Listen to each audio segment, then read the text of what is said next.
shall have the light of mine.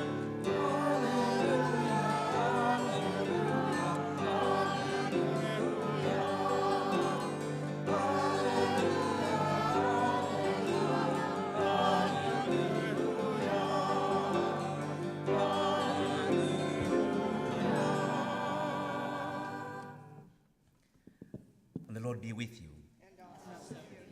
A proclamation of the Holy Gospel according to Matthew. Glory to you, God. When Jesus saw the crowds, he went up the mountain, and after he had sat down, his disciples came to him. He began to teach them, saying, "Blessed are the poor in spirit, for theirs is the kingdom of heaven. Blessed are they who mourn, for they will be comforted. Blessed are the meek, for they will inherit the land. Blessed are they who hunger and thirst for righteousness, for they will be satisfied. Blessed are the merciful, for they will be shown mercy. Blessed are the clean of heart, for they will see God. Blessed are the peacemakers, for they will be called the children of God. Blessed are they who are persecuted for the sake of righteousness, for theirs is the kingdom of heaven. Blessed are you when they insult you and persecute you and utter every kind of evil against you falsely because of me. Rejoice and be glad, for your reward will be great in heaven." The Gospel of the Lord. Let the church say amen. Amen again. So I'll go back some 17 years ago when I came to the United States. I had been in the United States for a while. My fro was growing out. And I looked at Father John Judah and said, "I need a haircut." So John looks around and says, "Okay, you need to go to the West End. You need to go to 32nd and Broadway. There is a barber shop there. Go get your haircut. That's where you can cut your hair down there." I said, "Oh, fine." I got a ride. I went to 32nd and Broadway. This was my first time in a barber shop, and what an experience that was. I'm in a barber shop, sitting in a barber's chair, and this guy cuts my hair. First, when I get there, you have to tell them which style you want to cut. And I don't know the styles, and there's a picture on the wall. I just pointed at one of the pictures and said, "I want this one." So I sit down in the chair, and he cuts my hair. And when he's done, and I pay, and as I was walking out, he looks at me and says, "Hey, yo, later." I looked at him, and I said, "What did you say?" He says, "Later." I'm like, "What's that?" Because when I was learning English back in Africa, they say when you're parting company, you say, "Goodbye, we will see you later." But this guy just said, "Later." And you have to throw your head back and say, "Later." Then you're cool. So I'm like, I said, "Later." So from that day onwards, I stopped saying goodbye, and I just started using one word, later, and I would throw my head back like that, later. I was cool. But I was thinking about that in the light of this month of November, in the month of November that we celebrate our family saints, the month what we call of the eschatological times, when we celebrate the end times. And I said to myself, the Americans have got it. Because sometimes when we say goodbye, it carries a meaning that maybe we will not see each other again. But when you just say, later, that means we will see each other in a short while. Our parting is only part-time, it's briefly. We are going to meet again, and it has overtones of the resurrection. And I said, it would be so easy to preach the resurrection in America because of what is already in the culture, because of how you say goodbye. Back in the country, we say goodbye, you say later. Later, it just means our parting is for a little while. Today we gather and we celebrate our family saints. What we believe as believers is that it is no longer a goodbye to those who have gone before us. It is not a goodbye, but it is a later, because as a people of the resurrection, we believe that we will see them again in a little while. That is what our faith tells us. So as we walk up and light a candle, We light that candle with faith. We remember those who have gone before us, and we know, based on our faith, these we shall meet again. Everybody in here has been touched by death. And the sting of death sometimes doesn't seem to wear out. I remember some many years ago as a teenager when my father died, somebody in the village says to me, you know, it will get better with time. You get used to it. But you know, it hasn't.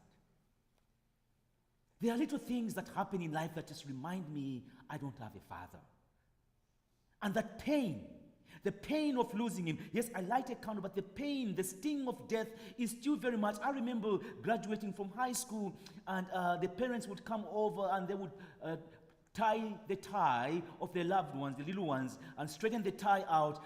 My dad wasn't there to straighten the tie out. I had to turn to one of the boys in minor seminary, and he fixed me up. He said, now you're okay. And even in that, I was reminded, we have our Father, you don't. Death is painful.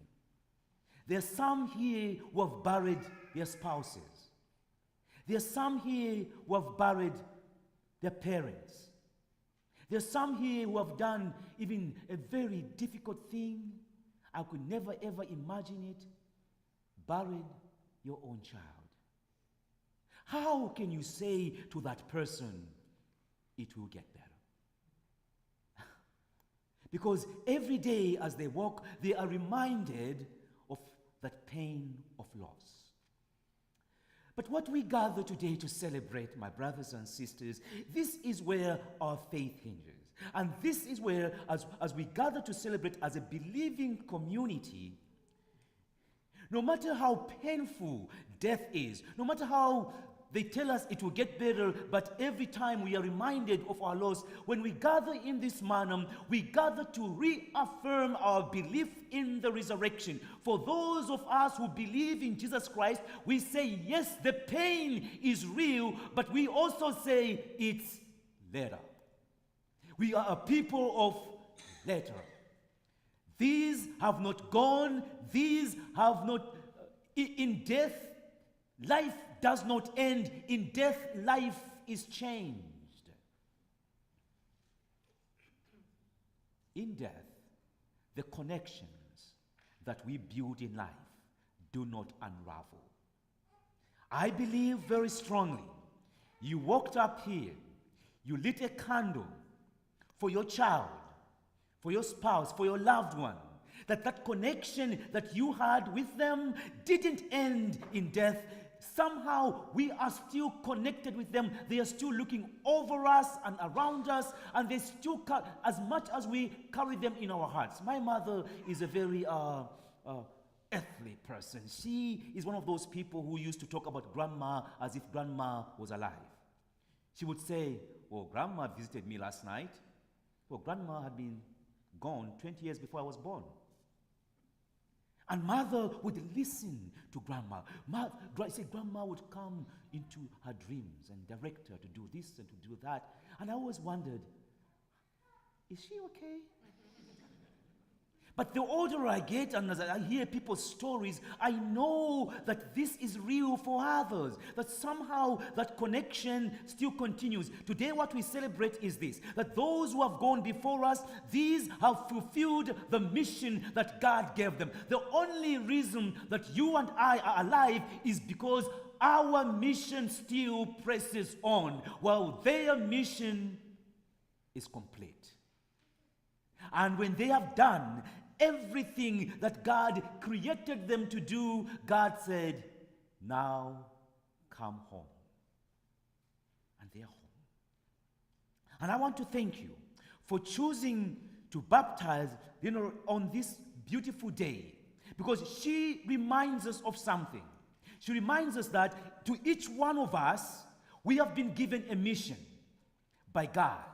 We have been created for a purpose, and it will be our task. If you won't cry, may I? Actually, I would love it if you cried, because you would wake us all up, right? Perfect. Oh, how beautiful is this? This little bundle of joy has been created with a mission. As God is putting us together, God says, you will meet so and so, you will go on planet Earth, and you will change planet Earth. And after you have journeyed, after you have done absolutely everything that I've asked you to do, I will call you back home. This little bundle of joy reminds all of us that we have a mission. We may not be ready to let go, but God is telling us in her story, in her life, I have created you for a reason. I've birthed you into the world for a purpose. Absolutely. And when that purpose is done, I will call you home. So today, as we remember those who have gone before us, we just pause for a moment and call them to mind. Spoke too long. I did put my house in. We pause for a moment, and I would invite us to bring into consciousness those who have gone before us. Father,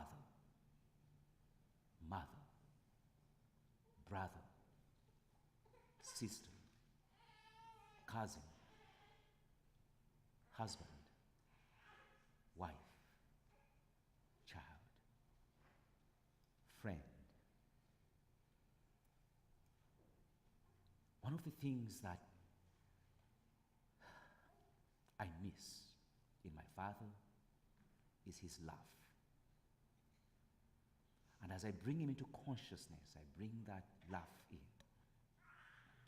And we turn and say, eternal rest grant unto them, O Lord, and let perpetual light shine upon them. May they rest in peace. May their souls and the souls of the departed, through the mercy of God, rest in peace.